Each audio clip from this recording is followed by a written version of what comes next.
পাৰা গাঁৱৰ এটা কাছু ওলোৱা বুলি মানে খবৰ পালোঁ। পথাৰত কাম কৰি থাকোঁতে সিহঁতে পালে আৰু তাৰপিছত গাঁৱৰ মানুহখিনি সহযোগ কৰি কিনে আমাক এই কাছুটো আমাৰ ফৰেষ্ট ডিপাৰ্টমেণ্টৰ হাতত মানে জমা দিলে।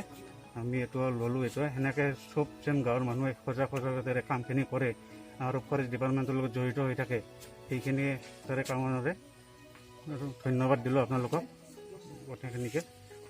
मायंपारायाव आं आलिफा दानबाय थानाय समाव मासे खासेवखौ जावफ्लाङो। बे खासेवखौ जोंनि खाथिनि मानास रेन्ज अफिसाव खौरां हरनानै हमनानै हरनाय जाबाय। बेबादिनो गामि ओनसोलफोराव फैनाय जिब जुनारफोरखौ हमनानै हरनाया गाहाम जागोन, अब्लासो जोंनि मानास नेसनेल पार्कआ थांनानै थागोन।